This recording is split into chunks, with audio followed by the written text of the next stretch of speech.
ce matin j'avais envie de faire une petite vidéo en direct de mon jardin sur un point dont on a déjà parlé, mais à quoi ça sert une émotion? Alors, les émotions on en ressent tout au long de notre vie, à chaque moment, à chaque instant, il peut y en avoir qui apparaissent. On sent très fort les émotions en fonction des contextes. Voilà, on a appris une mauvaise nouvelle, on va être triste. On perd quelqu'un, on est hyper triste, c'est ce qu'on appelle les phases du deuil. On est agacé par un collègue ou on est agacé par notre belle-mère, on ressent de l'énervement, de la colère. Il y a aussi tout ce qui est autour de la joie, de la sérénité, de l'apaisement. Tout ça, ça fait partie de la palette des émotions. Mais rarement, donc on sait qu'elles nous cassent les pieds, on essaye de s'en débarrasser depuis qu'on est haut comme 3 pommes, mais on ne s'est jamais posé la question de savoir mais à quoi ça peut bien servir. Alors une émotion, dans le corps, ça fait un peu ça. Mon fils veut pas manger ses légumes ce midi. Ça m'énerve, d'autant que j'avais pris le soin de cuisiner, de faire un bon petit plat, donc ça m'agace un peu. J'ai un collègue qui me donne un nouveau dossier alors que ma pile déborde. Ouh là là, ça me rajoute du stress, je vois que je suis tendue, ça me met de la tension dans le corps. On ressent aussi les émotions corporellement. À chaque fois, vous pouvez savoir où est-ce que vous sentez la tristesse, où est-ce que vous sentez la colère, où est-ce que c'est tendu ou détendu. Ça donne des indications corporelles.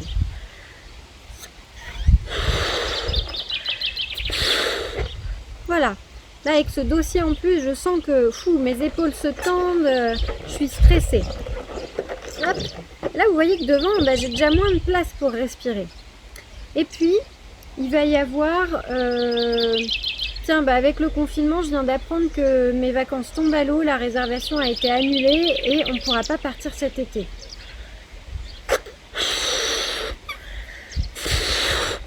Là, il y a une troisième émotion qui se gonfle. Et je sens que, en fait, je suis très triste. Vous voyez, ça fait plein de palettes d'émotions différentes en quelques minutes là.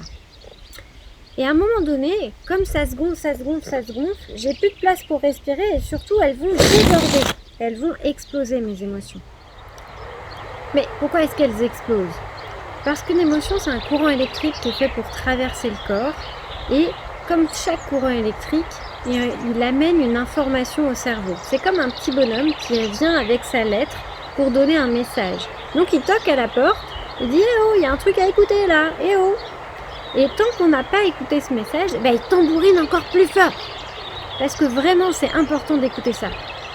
Donc vous voyez que là où on nous a éduqués à couper nos émotions, à pas les sentir, et parfois c'est même très difficile de savoir les sentir dans le corps, parce que on nous a gentiment appris à les mettre dans une cocotte minute et à s'en débarrasser, fermer hermétiquement et pas les écouter, parce que nos parents, avec toutes les bonnes intentions qu'ils avaient, ils savaient pas comment nous accompagner à écouter nos émotions.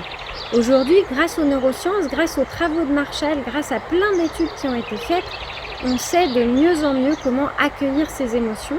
Et vous verrez dans la vidéo suivante une méditation que j'ai écrite pour vous aider à ça. Et donc voilà, nos émotions, elles ont besoin d'être écoutées parce qu'elles sont juste un clignotant de quelque chose qui se passe à l'intérieur de nous. Et ce qui se passe à l'intérieur de nous, c'est la vie. C'est ce qu'on appelle les besoins. C'est ce qui vient nous donner une direction dans notre vie et nous mettre en mouvement. Je prends un exemple.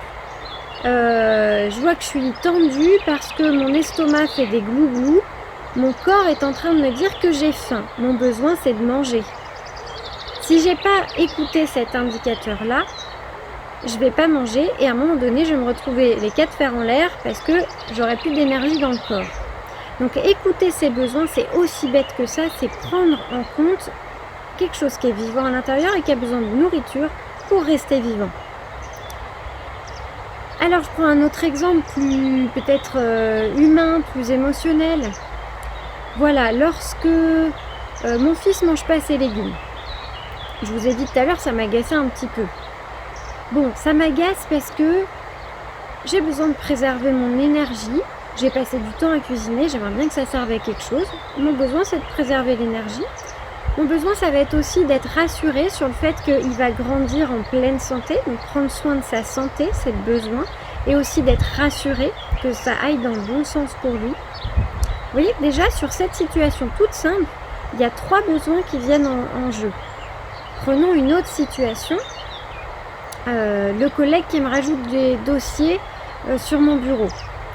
Je me sens agacée, oppressée, stressée. Ça, c'est tout ce que je peux sentir dans le corps. Les épaules sont tendues, elles remontent vers les oreilles. Mon ventre se serre. Et ça parle de mon besoin de prendre mon temps, d'avoir le temps de faire les choses. Déjà, prendre le temps, ça c'est le besoin. Ça parle aussi du fait que j'ai envie de faire les choses avec qualité, qu'elles soient faites de A à Z et correctement faites. Donc ça, c'est le besoin d'intégrité pour moi. Ça touche à... Ouais, j'aime faire mon travail correctement, d'être intègre dans ce que je propose. Et puis, le troisième besoin qui pourrait être présent, c'est... peut-être j'aurais besoin de soutien, en fait. Si je vois que je m'en sors pas toute seule, ben voilà, d'avoir du soutien pour ça. Et je vais vous demander de jouer avec moi, en essayant de réfléchir, tiens, mais nous, c'est quoi les besoins qui sont primordiaux pour nous? Comme une fleur qui a besoin d'eau, de soleil, de terre, de lumière pour s'épanouir, nous, on a aussi les mêmes besoins. On l'a dit tout à l'heure, besoin de terre, besoin de nourriture, besoin d'eau pour être en vie, avoir de l'énergie dans le corps, besoin de communiquer avec les amis, besoin de soutien à certains moments. Et tout ça, en fait, ça fait que notre fleur, elle a de quoi s'épanouir, s'ouvrir et être en pleine forme.